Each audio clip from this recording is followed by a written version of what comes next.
Hi, everyone. Welcome to Tea Time with Amie and Bev. Good morning. Good morning. Good morning.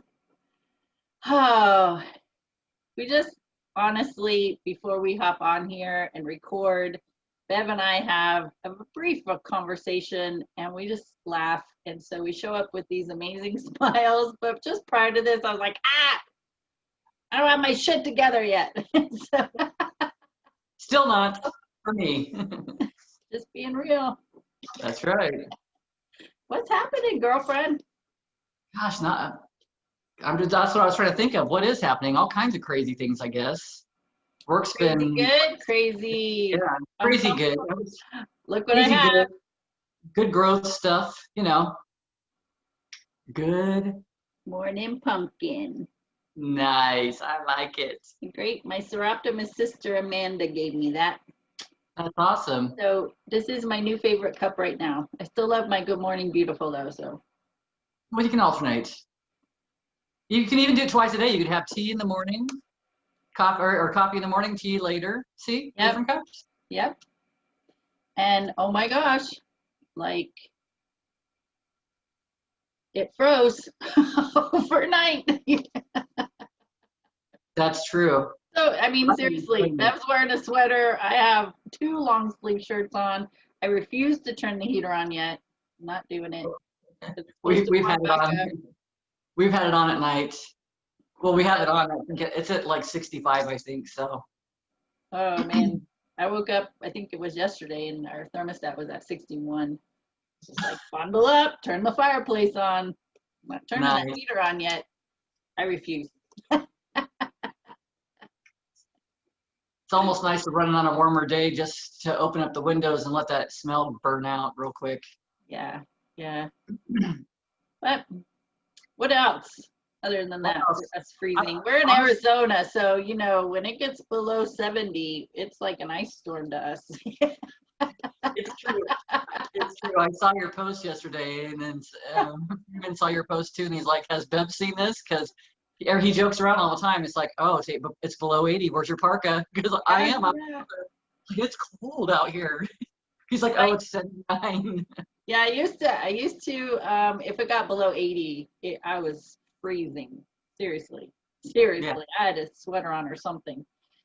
But since you know that time of life when the body changes and you have those power surges and bust out in a sweat with no warning, it just happens. A little cooler's nice. So I have to say, yesterday, all day, I don't think I had one power surge.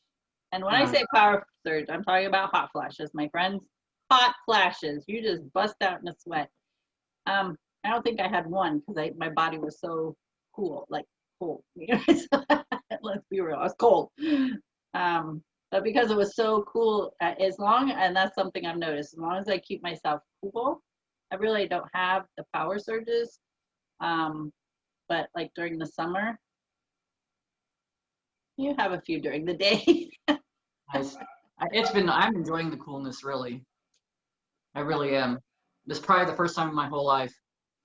Just because I've appreciated the summer so much, and some of the days were a bit, the nights were the ones that were a little bit hot sometimes. But so this coolness, I welcome it. We can throw on as many blankets as we need to. Nice. Yeah, I can handle this right now. It's just I'm not a particular fan of bundling up to go outside to go get the mail. I'm not. I'm just like like you said, put on the parka to go get the mail across the street. That doesn't excite me. Yeah.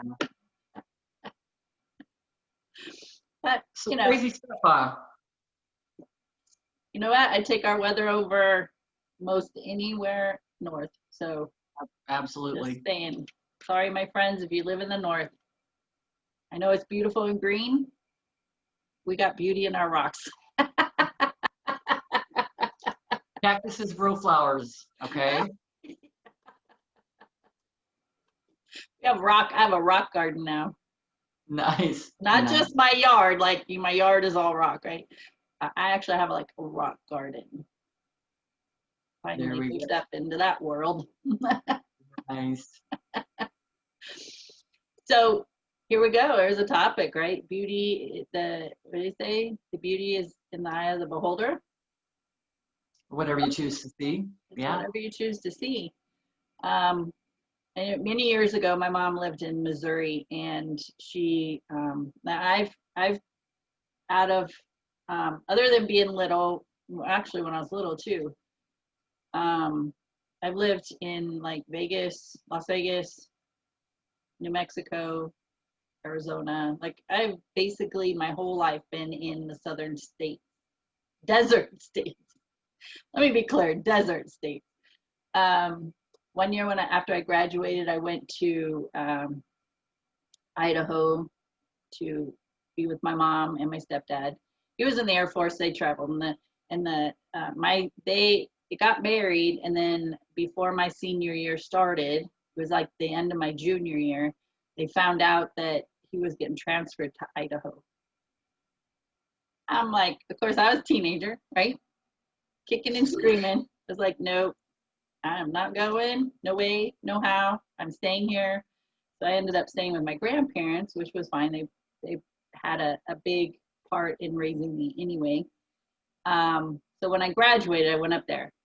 And my friends, let me tell you, it was the first year ever. Now, I was 18, and so I've only been driving for 2 years, 2.5 years to permit, and went up there and drove on ice.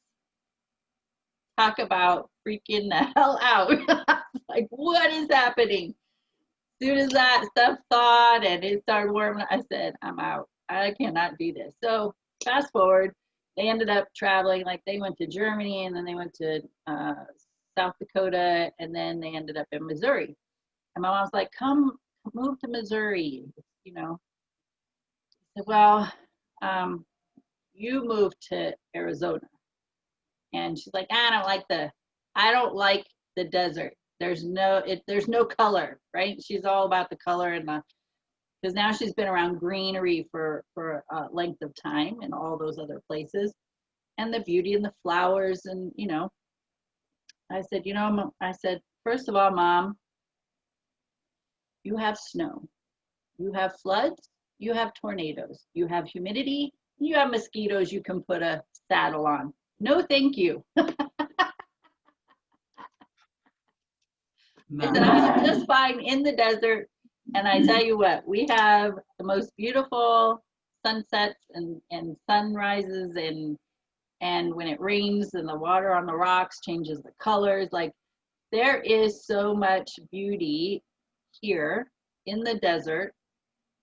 I love my little new rock gardens out front, and I have the river rock in there. When you look at river rock when it's dry, it's dull, kind of like right?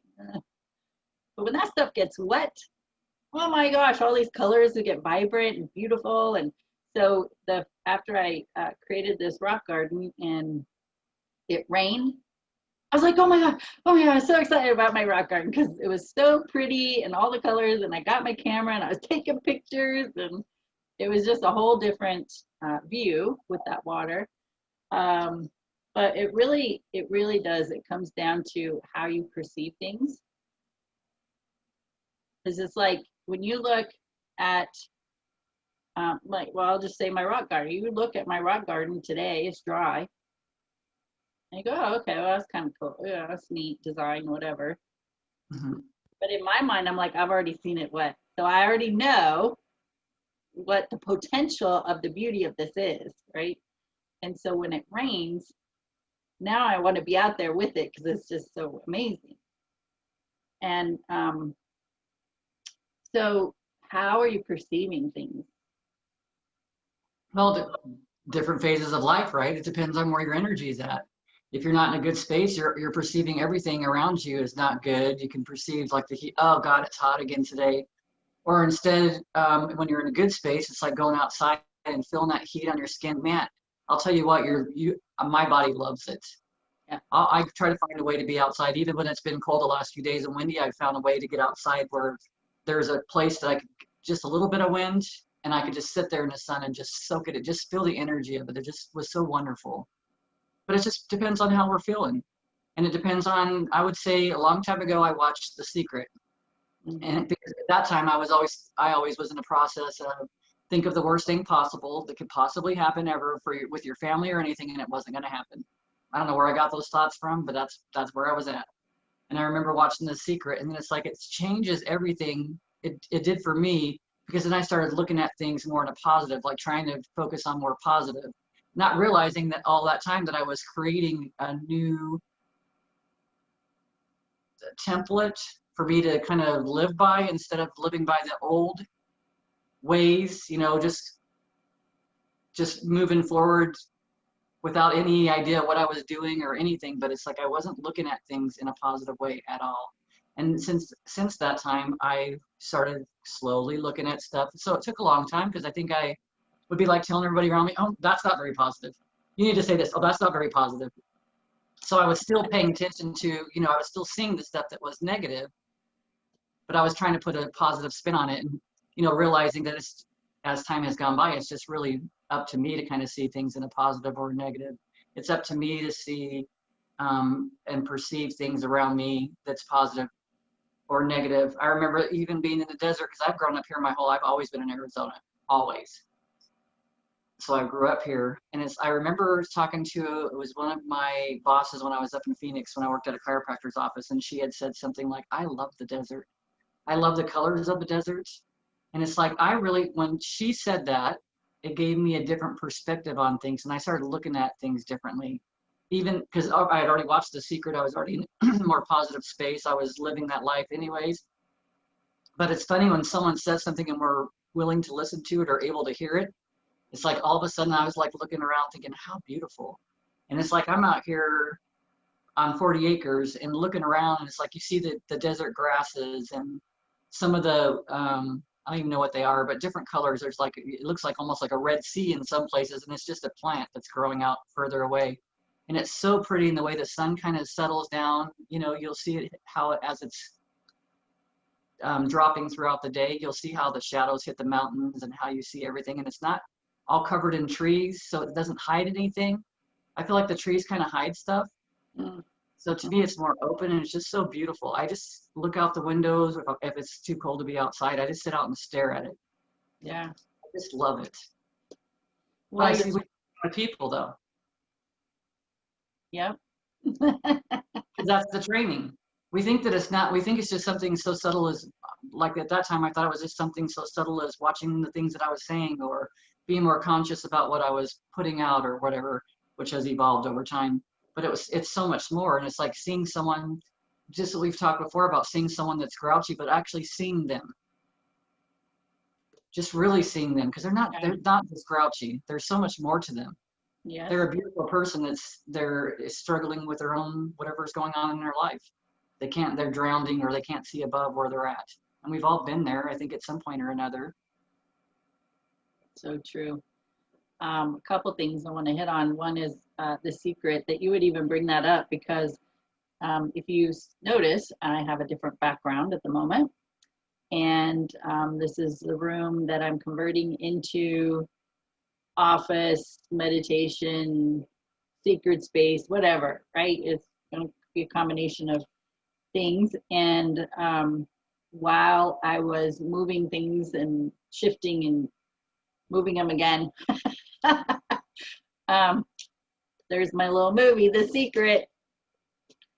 So I was looking at that, I was like, oh man, how much has changed since I watched that? Or how much has changed since that movie came out? Right? Yeah. Oh my gosh, how so much has opened up for so many people. And the other thing is that, in California and places where there's a lot of humidity, they have the flowers and the greenery, and yeah, it is beautiful. But I think that because they see it every day, it's not as appreciated. Yeah. Whereas here, our cacti bloom, once a year, So you see this cactus all year round, And then next thing you know, it's got these amazing vibrant colors on it, flowers. And man, when things bloom around here and where we live, it's like, oh my gosh, that's so beautiful. But Really we is. have a very short time to appreciate that. We have a very short time to marvel in it and see it and take pictures, right? You can go to California and try and take pictures and they're all flowers everywhere all the time. But like here we have a short window is in capturing, whether it's just sitting and being in awe of it or capturing it in a photo. Um, we have that window. That's it. But like we said, we have the sunsets and the sunrises that are incredible. My son lived in Virginia for a year for to go to college, and he goes, Mom, I miss our sunsets. They are amazing. They They really are. They really are. And because we have such open, what do you call it, space in our community, we don't have, I mean, we have trees, but we don't have trees that are 10,000 feet tall. We can see the mountains. We're in a valley. We see the mountains all the way around us. We can see across town, you know, and so um, uh, being able to, yeah, in any direction I look, I can see some mountains, and to see the sun on it, or when it's raining, to see the rain falling in those areas, and just having that open space. I love that, because anywhere I've lived, that's pretty much the type of space I've been in. So Las Vegas is in a valley, so there's mountains all the way around. And I really enjoy that. Whereas I've been to Missouri and other places where there are trees along the roads and they're straight up, you can't see anything. I'm like, man, I want to see what's over there, you know, but in order to do that, I got to go trucking through a forest. So, yeah. Perspective, right? And it is beautiful because we can see the rocks on those mountains. I love seeing the way the rocks are stacked, and it's just like you're talking about, the sunsets and the sunrises are freaking amazing, and then the stars at night they blow my mind. I Oh mean, my they're gosh. just so breathtaking, I guess. I don't know. There's just so much, but that's just how we perceive things. Have I always perceived things? No, because I think I was too busy so much of my younger years to even stop and appreciate all that around me. Yeah, And really, that's what it boils down to, is just stopping and appreciating everything around us. It is. it really is.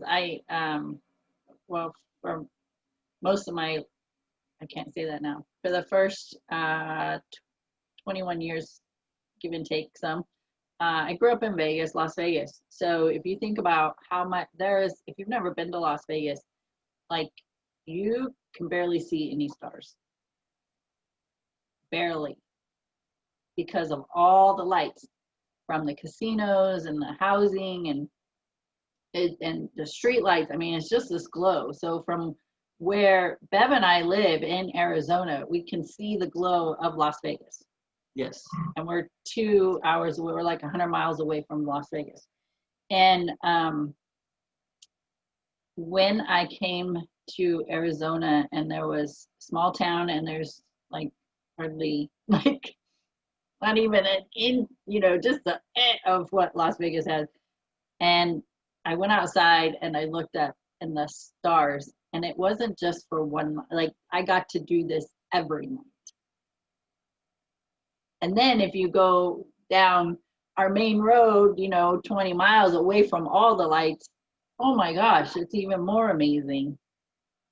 So cool. Awesome. So being in that appreciative mode of seeing that beauty and relishing in it, and the opportunities that we get, and we slough them off, right? We just move through it, and what's next, and that's how that's how we work, or we operate. That's why we scroll through Facebook or Instagram, or I'm not a Twitter person, But just scrolling through all of that, we're looking for that hit, that something that makes us lift up, like the dopamine hit, right? And makes us laugh because we have such stressful lives, being in the office all day, in the grind, whatever it is. So you go to these devices to get that pick me up, because you ain't getting it from your family right now. Family, friends, we want that dopamine hit constantly. And so that is what social media can do for us. But really, it's like if you put yourself in a moment where you can just take a breath and go outside and look up and see the stars, or see a flower that you know is only going to be there for like a week, maybe, in nature, it's like, spend more time in that space. You do not need your device or social media to get you there. No. Leave it in the house. Yeah, absolutely. So as I get older, I take more pictures. I mean, I have a cell phone, right? There is a camera on here. So when I'm with people, I'm like, oh, come on, we gotta take a picture. We gotta take a picture. So I'm like constantly taking pictures of myself with other people, or places I've been, or events I'm going to, and then be able to I can scroll through my own pictures and get that dopamine hit, because I'm like, oh my gosh, look at that, just yesterday, I was in my Facebook group where I have a ton of videos. And I don't know if you realize this or not, but Facebook, I don't know how they do this, but when you do a video, a lot of them capture you with the most goofiest face. So here I am scrolling through my where my videos are, and the pictures. Oh my God, I was laughing so hard. It was hysterical. I'm just laughing at my own self on how Facebook has captured these still, from a video, a still picture, and oh, it's hysterical. Yeah. Like a bug on a windshield. Yeah. I have so many that looks like I'm hiring a kite. I'm like, I hope I had a good message. That's awesome. It was fun. So, I mean, even though, yes, I was on Facebook and I was scrolling through my own videos, but I was just seeing those pictures because it was just so funny. Just looking at my pictures, I can go to my cell phone where I've taken my own pictures and feel that same thing. Yeah. Then you have grandchildren that you take your phone and take pictures. Yep. So when you start scrolling through pictures, it's like, where the hell did that come from? You're looking at my grandson's face up like this, or he's taking pictures of whoever was in the room and I didn't even know. It's pretty hilarious. Yeah, and that's great. That's so great, because that's your own stuff. That's your own stuff. You don't need all these other posts from other people to get you there. That's so fun. So fun. But as you're talking here, I'm thinking about like how we always want to fix things around us, help people do all this stuff. It's like we don't ever want to take that time to look at ourselves. And I feel like that when that stuff is happening, it is letting us know that we need to look at ourselves. Like I think that's where, for me, I felt like that desire, before I would feel like I needed to fix something or make it better or whatever. And it's like, no, that's just me for me to turn around and look at myself and then see how can I feel better about myself? How can I love myself more? How can I make myself happier? There's a lot of stuff that's been going on around lately, and it's like we've got so much other things outside of us that are pulling us in different directions to look at, and so much fear-based stuff and so much not love around us if we choose to look at it. So most of the time I'm walking through the store and I'm seeing people now, more people walking around without their masks on, whether they wear them or not, I don't care, but I get to see their faces. and people are smiling more and, you know, just interacting a little bit more instead of like they've got blinders on and they don't see anybody around them and they're trying to avoid everybody. It's been a lot of interesting stuff going on, but that's what I've been paying attention to, or what I've been noticing. And even now when I have people around me talk about stuff that to me I would normally say is uncomfortable or negative, which really isn't positive or negative, it just doesn't flow with me. I don't give it any attention. I just like smile and nod, or I don't have to. Before I would have been like, well, you could look at it this way, or you could do this, and now it's like, nah. And we talked about it recently too. It's like I'm noticing more and more that if you're not willing to, and it's not that I'm judging or want to remove people from my life in any way that's harsh or mean or anything, but it's like I'm on a path of changing myself and evolving. And it's like if a person's around me and they're just constantly in their space, which, I mean, they could be in their victim space or whatever. And when they're coming to see me, we've talked about before, you know, asking for help, and they're not willing to incorporate or do anything different in their life. I guess I'm kind of pulling away from that. A lot of it. It's like I'm here for you. When you decide you want to step forward, it's not even step forward. It's just a shift, really.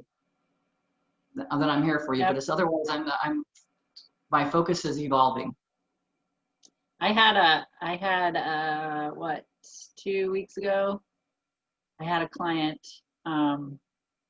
schedule an appointment, and we came together, and for the first, now it's an hour-and-a-half appointment, for the first 40 minutes, all she did was tell me all the problems that were going on in the moment, that so it was the whole story, right, in 40 minutes. And so I was sitting there, I was listening, I was writing some notes down. And she finally took a breath. Like, I know it's coming. She's going to breathe any minute. I know it's coming, right? She took a breath, and I said, it's my turn. Because I looked at my clock. I'm like, it's already been 40 minutes. And I told her that. I said, you realize you've been talking for 40 minutes. It's my turn. I said, but first what I need to know is, are you ready to make that change? Are you ready for me to give you a different perspective? Are you ready? Do you want to hear it? Are you open and allowing yourself to receive new information and look at this differently? Because if they're not, then she could just pay me and walk out the door, because it doesn't do any good and I think I said this not too long ago, that if you're seeking something to help you make a change, especially if you're paying for it, then you better damn well listen. And honestly, whether the advice resonates with you or not, listen. Because you may think it's not resonating with you, but there is probably a golden piece in there that you're so busy in your head, you may not pick it up. I've done that. Guilty. I know. Yeah. And telling me something that's like, I don't know why this person's even telling me this stuff. It doesn't even have anything to do with me. And then later realize it had a lot to do with me. And just recently I heard that when you're talking to somebody, or even, I know I've done this too earlier in my years, is when somebody's talking to you and they're giving you some information or advice or whatever it might be, and you sit there and you go, oh, I know, or I know that already. I know. Yeah. Okay, well, first of all, you're closing yourself off from receiving information again. Apparently you may know it, but you're not getting it, so you need to hear it again. And third, you don't know, because if you knew, you would have implemented it. And I can't tell you how many hundreds or thousands of dollars I have shelled out buying books and programs and attending retreats and webinars and all this stuff. I mean, like traveling, so all the travel expenses to hear the same thing over and over and over again. And I'm thinking at one point, it finally hit me, like, we're all saying the same thing. What is it I'm not getting? Like, I took responsibility of, they're all saying the same thing. What am I not getting? Well, what I'm not getting is the implementation part. Putting it into action, actually applying it to my life and doing the work. And that's the piece that people don't want to do, is the work. Like, oh no, I don't know. I got the information and I have a ton of information in here, but I'm not gonna do the work because that's too hard. You know what was hard? Is living paycheck to paycheck and paying for all this stuff. That was hard. Yeah. Once I started implementing things, it was amazing how my life just started getting better and better and better, and stop paying so much out for the same information. It was the same information, just a different name, different face, different story. Right? Because all teachers have a story. We all came from somewhere with some kind of hardship, most likely. And I love the stories. And I think that's what part of my downfall is in purchase, is like, oh, I got to hear their story. So I'm going to pay for this book. I got to hear their story. But in all of it, they were all saying the same thing. Yeah. In the healing process, or the healing process. And you just said not doing the work, right? And again, we can go back to the advice that we give others if we're listening to the words, because I think I've told people, and I don't know if we talked about this or not, I've told people, oh, you need to, how about, have you tried journaling it? Have you, you know, especially if I'm working on them and I feel like I start to cough or I feel like I'm going to choke a little bit, I know that there's stuff going on in their throat. And then I'll talk to them about writing stuff down. Are you writing stuff down? Have you burned it or ripped it up or shredded it? You know, however you want to process. And they're like, no, you know, no. Well, guess what? I was recommending everybody else to do it, and I wasn't doing it. It kept popping up for me to do it, so doing my work, right? And I was having a struggle. I think this was this past week. Might have been like Monday or something. But I was, you know, just having a struggle. Or a week before, maybe, I don't know. But anyways, there was a lot of stuff going on, so it's like finally it hit me just to go write on a piece of paper. So I just went, and it wasn't even like, it was just so random, just whatever was popping in my head. It was asking to release things, or, you know, I was even putting down stuff that I would like to implement into my life, you know, how things could be different. And I'll tell you, after I did that and then I burned it a couple hours later, I freaking sobbed. Like, boogers running down my face. I went to hid in the bathroom for a little bit and just freaking cried, because it's like, it felt so good afterwards. Yeah. Because it was all this release, all this stuff, and I couldn't figure out what was going on. Why was I crying so much? Well, then I was reminded, well, you just wrote down a bunch of stuff to release. You're releasing stuff. So I was like, oh shit. I didn't even process it as that, you know, as far as I was concerned. I wrote it, burned it, released it. That's it. See ya. Sayonara. No. Then I had processed a lot through my body. So since then, I've actually been going through a lot, and I've even started writing down more stuff to get rid of, because I felt so good after doing that. And I don't think people realize, because I didn't. I've been recommending it for a long time because I know that it works, because I've done it before, but I hadn't done it for a long time. And then doing that just felt I felt lighter. I felt more uplifted. I felt like all this stuff, even like how I was handling things throughout my day, these things that I wanted to release, I felt better.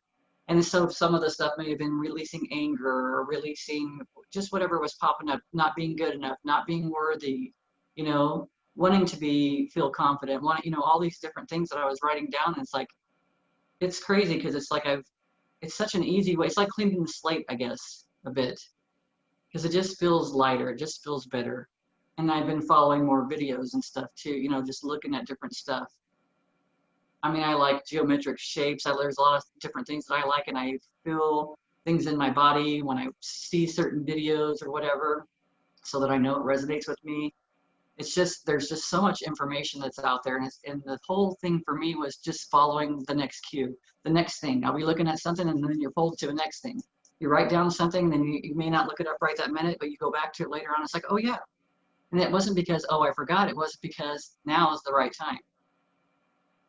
So it's just always following. And it's not, I'm not always in the space. Not always. Because I think we have to go through this process of, I guess, going through the muck a bit to finally decide, I don't want to feel like this anymore. And then finding ways to relieve ourselves of that. But listening to us or, you know, other speakers or other persons, other books, and kind of receiving guidance. And then, like you said, do the work. It's not hard. What's hard is not doing the work. That's hard. Walking through life every day with all that bullshit on you, that's hard. Yep.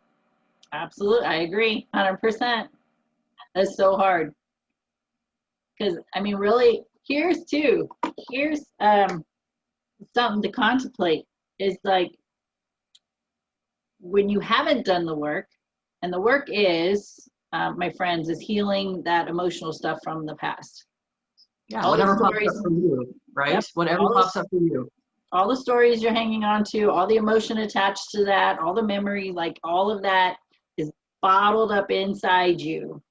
And so think about, you have all these buttons of running along your body, and every button's going to represent something. It's going to be a trigger for anger, trigger for abandonment, a trigger for sadness, a trigger for what, there's joy and elation, all that in there too. But majority of it's, if you haven't done your work, majority of it's going to be the what you call negative emotions. And at any point, at any time, it's just like a volcano. Somebody's gonna say something just right. It could be like the facial expressions your abusive mom had. It could be the tone of voice that your abusive dad had. It could be anything like that. Like this person is completely innocent and having a conversation with you, but because you have all that bottled up inside you, they do something and bam, a button gets pushed in you and holy moly, right? Unleashed. Well, when you step on that path of doing your work and really in healing the past stories, the childhood stories and all that, we still, Bev and I, we still have buttons that get pushed, but we don't have rows and rows and rows and rows. We don't have like a million buttons to push. We might have 100, we might have 50, but we don't have countless buttons that could get triggered. So think of it that way, that, you know, that all that stuff bottled up inside is just like, you know, like an earthquake ready to happen or a volcano ready to erupt. It's like, come on, hit that button, hit that button. I need to unleash this. But that, you know, you're hanging on to it because you haven't been taught how to process this information in a healthy way. How do I deal with these childhood stories in a healthy way? Unhealthy way is self-sabotage, addictions, you know, abusing yourself through your thoughts and your emotions, your physical harm, not taking care of your body. I mean, who's really, so if all that shit happened in your childhood, it's not happening today. You had an abusive mother or father, they're not with you today, you're an adult, you're out on your own, who's the abuser now? When that question was asked to me several years ago, I cried.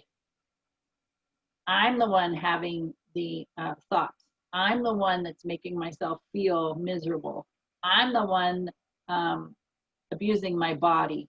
I'm the one that's not having some sort of spiritual practice. I'm the one reliving those stories over and over and over. I'm the one doing all of this. They aren't.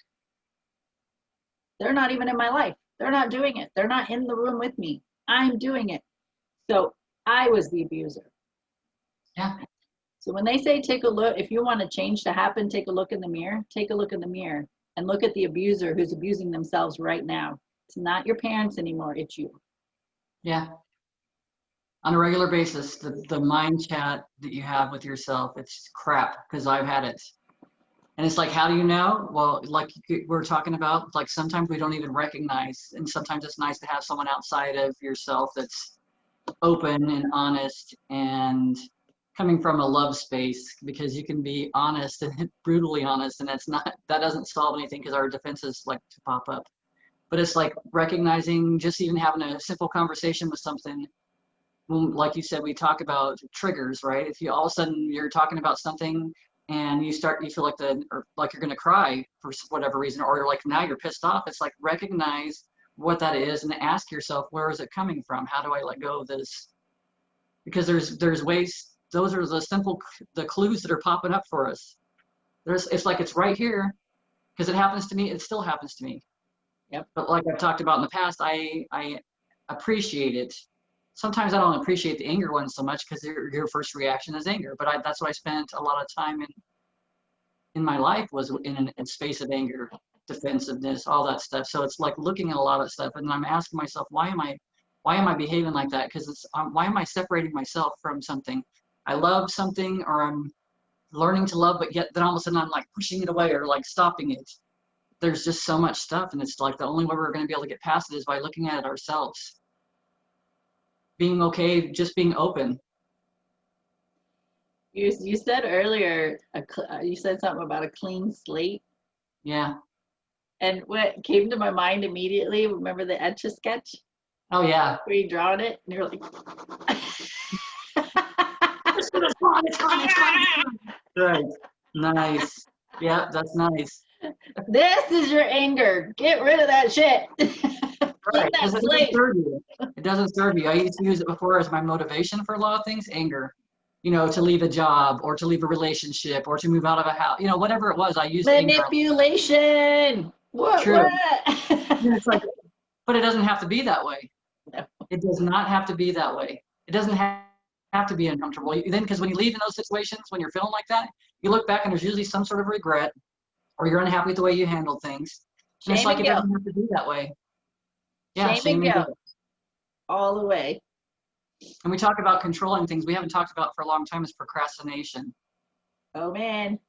Talk about abusing yourself. Oh man. Because you need to do something, and if you just did it right now, that's like me. I've had my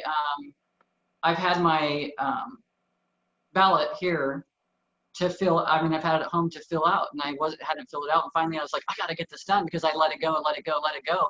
And it's like it kept weighing. Those little things weigh on you. You don't even recognize it, how much it really weighs you down. It's those little things. When you're in a great space, it's little things like that kind of bring you down a level, bring you down another level, bring you down. You keep putting it off. And it's like, as soon as I got it done, well, then it was like Friday. It was too late to get it dropped off to any place. So it's like, okay, it was after 4. I'm doing this on Tuesday when I go into town. So I did, and it was like, and I was in and out there within less than 30 seconds, probably. Yeah. In and out. And it was freaking awesome. And it's just like, but it felt good. And it's so procrastination. And that's just a simple thing. How many things that we do, I'm told that being lazy, doing it right now instead of worrying about it later on, just do it right now. But if it's something that you were called or told to do, but you don't have to do it until such and such date, do it now. Have it done. Have it out of the way. Because then you don't have that crap weighing you down. One of the techniques that was presented to me about procrastination was, and it wasn't being presented in a way about procrastination. It was just about getting things done. And it was a touch it once policy. Like, have a touch it once policy, meaning, so let's take laundry for an example. I was one of those that do the laundry and fold it, but then leave it in the basket for 2 weeks. Right? Live out of the basket. Yeah. Right? So the policy, you do the laundry, you fold it, put it away. A piece of paper, if you still do any kind of filing, I still have paper, but instead of laying it somewhere and say, oh, I'll file that later, I have it, put it away. Put it away. It's going to take you less time to do it right now than it is in 3 days or a week or 6 months when now the paperwork's piled this high. Just do it now. Yeah. How 'Cause easy then is it? it is easy. How easy is it to just strip your clothes and just leave them in a pile on the floor? You take them off, you put them in the laundry basket or hang it back up, whatever. Like the jacket, the coat, putting on the parka to go get the mail, and I come back in and I just throw it on the chair. Take it off, put it on the hanger. It takes just as much energy. True.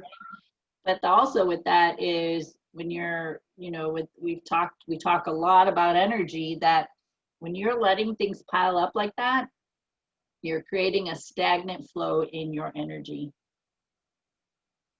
We're not just talking about the physical body. The physical body is the main piece, but your surroundings, your environment, you want to have clear space so that the energy can flow, not a clump of clothes sitting on the floor, or unfolded clean clothes in the laundry basket, or one of my things is the dishes in the sink. I'm like, you clean up after you have all day, and then you have dinner, and then the dishes are in the sink. I'm just like, I'll do them tomorrow. Well, I recently had a visitor for 6 months who has broke me of that habit, and so thank you for that. It's just clean it up right now, put the dishes in the dishwasher. Just do it right now. Yeah. While you have the time. All That's I'm all we gonna can do do. all I'm gonna do is go sit on the chair and be with my hubby and watch TV for the next couple hours, right? No, you got the time right now. That TV's not that important that you can't go put your dishes in the dishwasher now. Yeah. Because then when I get up tomorrow, I don't have to look at that pile of dishes and go, right? Now it's a drudge thing. Oh, I gotta do the dishes, or oh, I gotta do this filing, or oh, I gotta, whatever the task is. And like you say, you get it done, and then look at the time you have, and you don't have that deadline to meet. It's already done. Yeah. And then you have time, if it's a project, you have time to maybe tweak it here and there, make it a little better. Maybe you learn something new and you're like, oh, let me implement that too.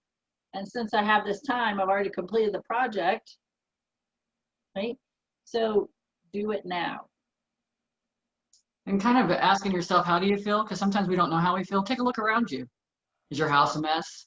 When you get in your vehicles or trash and crap all over the place? That kind of lets you know how you're feeling. A lot of times we don't even recognize when we're getting into these spaces of, like the depression. Sometimes people don't recognize they're so busy powering through their day and stuff, and they don't see all the stuff that's, going on. But when you stop and look back, because I've been there, I didn't realize I was in a depressed state. I didn't realize I was unhappy because you dip down into that energy. Because when you're happy, everything's kind of taken care of and you're happy. But when you're not, then you look around, it's like you're not maybe making your bed anymore, or you're like the clothes aren't making it into the hamper, the trash is just staying wherever it's at, wherever it falls on into your vehicle, or something fell over and it's still laying there, or I need to vacuum out my vehicle and stuff, but it's in comparison to the way I have been in the past, it was a huge reflection. You can't stay, you just feel like you can't stay up on top of everything because you just don't have the energy, but you don't realize that's such a vicious cycle because you don't have the energy because everything got stagnant in there. It's not, you don't have a good flow going through your house because we are all energy and everything around us is a reflection of that. And it's, so if you don't have good flow around the house, and it's like things kind of feel like they're heavier and everything's harder and you're tired, but when everything's clean and done, you feel light. And you might even actually feel like, God, I'm kind of bored. What else could I go do right now? Or, you're like looking for what? You're looking for that motivation instead of feeling like the world's weighing you down, because it's really not. It's all the energy that you've left laying around all over the place around you. Lift yourself up, start picking up your house, go clean up, appreciate when that water turns on and you're washing those dishes. Not that it's the next morning, and if you forget one night and it's the next morning, fine. But it is so much easier to go in there and rinse them off right when you're done. As soon as you're done with your food, to go rinse that plate off and put it in the dishwasher or whatever. It is so much easier than waiting to have to let it soak and waste more water, and you're just not enjoying yourself. And I've noticed that in myself, that in my days of depression, Um, there were piles of papers, piles of clothes. It wasn't like a dirty environment. It was just a clusters everywhere. And the older I get, it means the more work I'm doing, and this is continuous. This is a continuous journey till we take our last breath in this body for this life. Going to continue on into the next life. That I'm clearing more and more and more. So recently, we haven't been able to have the big events, the expos and all that. And the group here in our town for cancer unit has a cancer fair, which is raised their big fundraiser for the year for their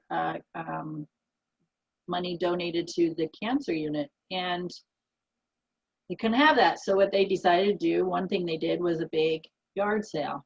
And I was like, all right. I had a pile of stuff that went.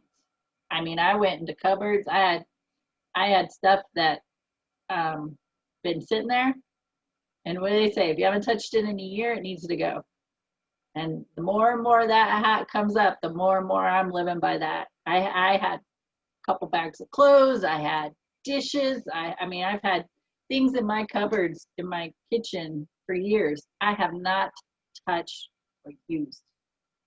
And I'm like, no, I'm not hanging on to this anymore. It's got to go. Got to go. Out. So I had a big pile of stuff, and it all went. And then afterwards, I was like, oh my God, that could have went too. And that, oh, I could have gave them that. So, you know me, you're having a yard sale. Hey, Amie, you got anything? Because I probably do. Because it's just, I don't want, the clutter is too much now.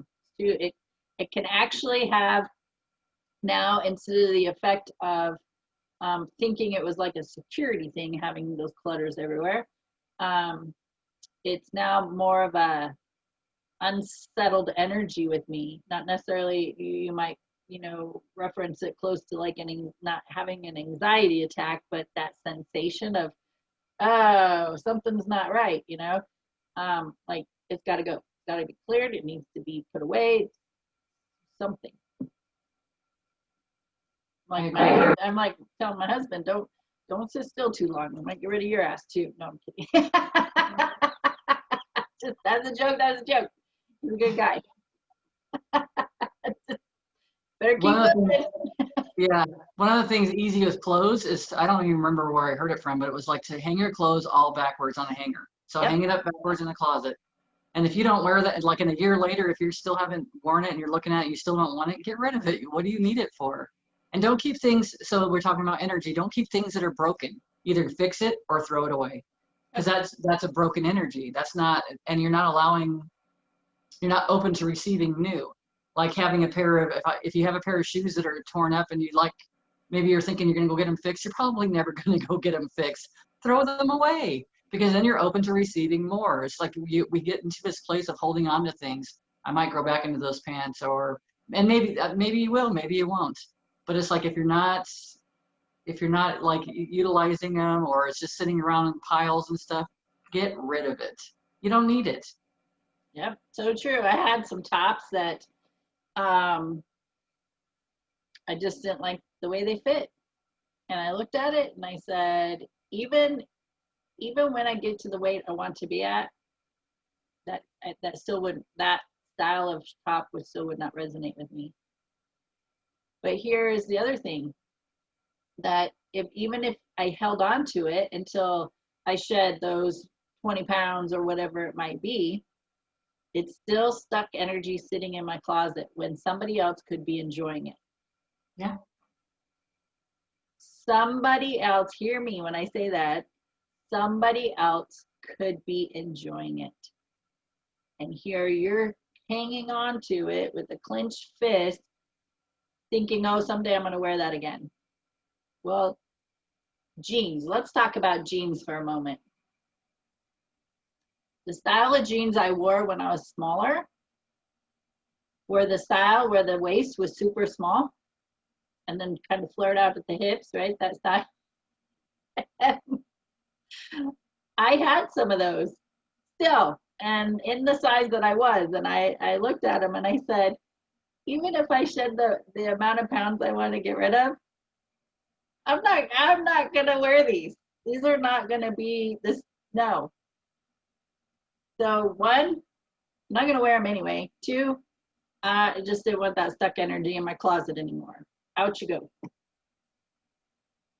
Very easy. And like you said, you open yourself up. Yeah, you know, that top may be really beautiful and you just love it so much, but you're not wearing it. It is sitting in your closet. Somebody else could enjoy it just as much or more than you did. And they're going to enjoy it more because they're going to wear it. You're not wearing it. So let that move out because something else is going to fill that space that could be even better for you. So create the space for yourself to allow new and fresh energy to flow. Yeah.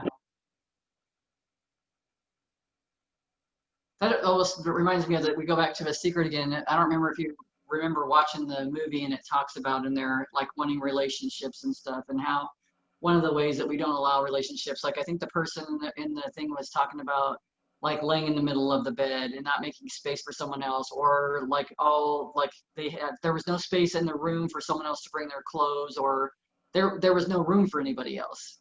And it's like, it's just little subtle things like that we don't even recognize that we're doing, but taking the time and being open and clearing out things and just looking around yourself. And it's really, you're getting to know yourself because you're finding out, what do you want?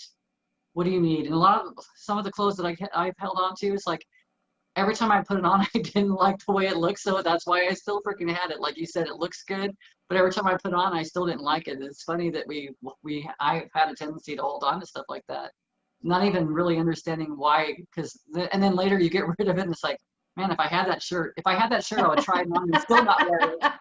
Still That's not what wear happened. I know, but it. it's so Still put funny it that back it's on like, the hanger, put it in the closet. that's right. And so just recognize, because you're just learning more about yourself, what you want in your life and what you don't want, because most of us don't have a freaking clue. We've gone our whole lives being so tuned into everybody else and what everybody else wants and what everything else that needs to be done for everybody else, that we don't even pay attention to ourselves. So it's get to know yourself. And that's one of the ways. Absolutely. One of my things right now that I've been reminding myself is go back to the basics. Go back to the basics. Because I was getting so strung out on information and directions and multiple ideas. I was like, okay, I need to reel it back in, come back to the basics. So what's a basic? Well, if, like I said, in this room that I'm in is being revamped so I can have a space to, because for all this time, for what, 2 years now, I've been working on my kitchen table. And I was just like, I'm over this. Because anytime somebody comes over, I got to clear the table. Where's all that stuff go? On my bed. And then I got to drag it all back out. And so I've been doing this for like 2 years. And I'm just like, this got to stop. Need a space. So then I started looking at this spare room that we have, which, you know, most people have a catch-all room or catch-all closet. And it kind of started evolving more when this whole yard sale came up. You know, I've been mulling this idea over for quite some time, but the yard sale came up. I'm like, oh my God, is this a great time to get rid of a bunch of stuff, right? So I just started shoveling things out, clearing space, and then ideas start flowing. What can I do with this room? How can I set it up? And it just has evolved from there. And the original picture I had in my head about how the room was going to be set up, completely different now than what I had thought about. And that's okay. But it was just taking that step to start clearing it out, because then you make room for other stuff. And that's one thing, whether it's personal development or business, starting is better than not doing anything. That's right. Just start. And in my case, back to basics. Let's start clearing some space. Let's start moving some energy. Let's refocus. Let's redefine what it is I want. I mean, I'm in that space right now, taking a look at what do I want in life? What do I want my business to do, right? So that's where I'm in right now. And it's okay. It's okay because as we're clearing energy, shifting energy, going through our healing process, that's creating space. And then things are you're evolving. So the things that you desire or what is going to evolve. So what I wanted 10 years ago is like not the same now. So just redefining yourself of where are you going? What do you want? It's a big deal. Etch-a-sketch. That's right. That's right. It is, because I've even found that my desires, I want more time to myself, more time with my family, on a different level, you know, just more relaxed and enjoying cooking together. And my goals for life are so different than they have been probably ever.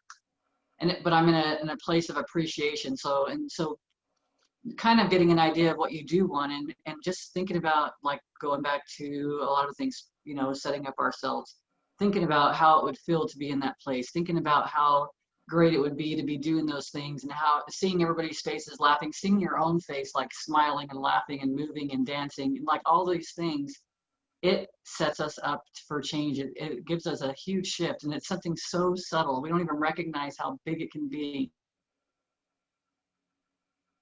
This really moves us forward just as much as me writing down on a piece of paper how I feel and getting rid of stuff. Yep. Just cleaning the slate. And so part of the process of cleaning the slate right now, so as we're recording this, we are in the energy of the full moon right now. So by the time you see this video, today's the 28th.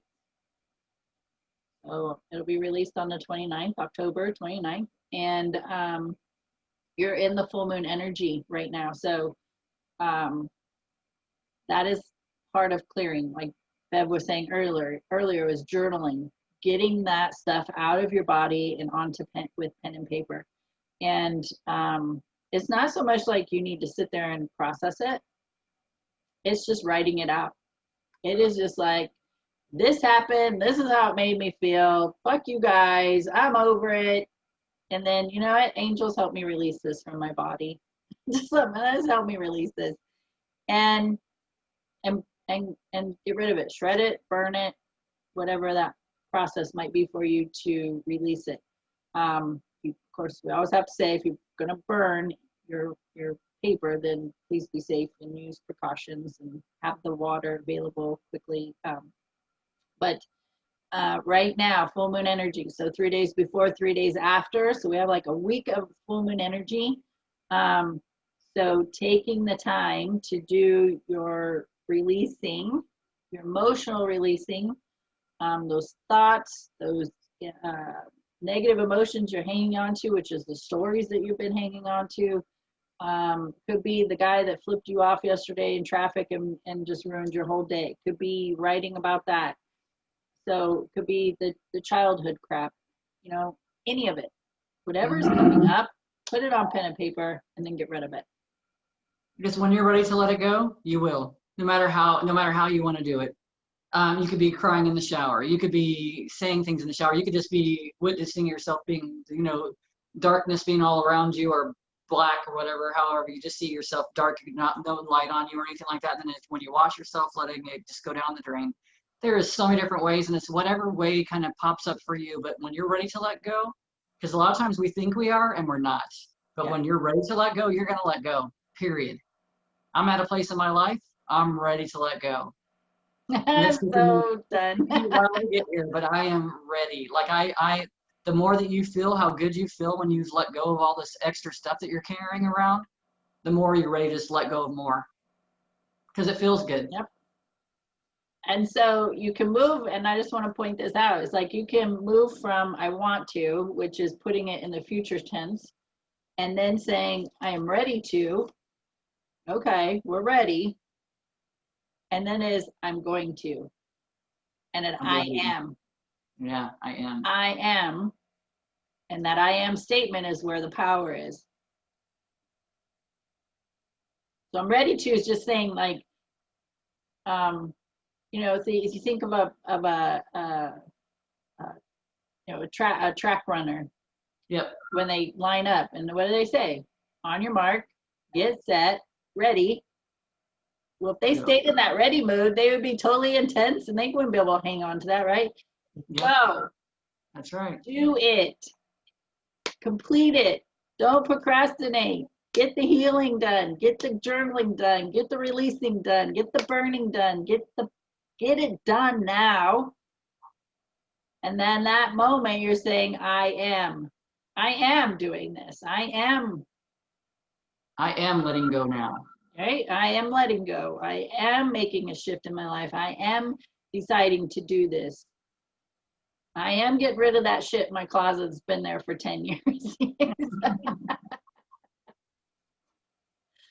So do it. Just do That's it, right. do it, do it. Right? That's right. Just do. Do. Even if it's the doo-doo. Some releasing right there. Purging comes in many different fashions. Here's what you something you can think about is the more relaxed you are, the better you release. Easier it is to release because you're relaxed. So just saying. That's right. Beneficial in many ways. Awesome, sister. What a great conversation. It is. I don't know if the audience knows that, but we love it. We love it. I say that every week. But we appreciate you watching. So Yep. thank you. Yep. I hope you got something out of this. That's right. That's right. Me too. And if you listen to the whole video, you got something out of it. Yeah, let's change our title from Tea Time with Amie and Bev to Two Crazy Chicks. Two wild and crazy gals. All right, my friend. Thank you so much for being here and having these conversations with me every week. We just hope, as always, that you are getting something out of this as an audience. Any information that's beneficial for you to help you take that step forward, to make a change, and to live more in a space of loving yourself, appreciating life, and just having more joy. So important.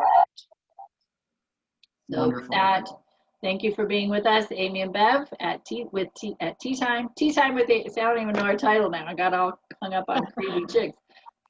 Tea Time with Amie and Bev, and we'll see you next time.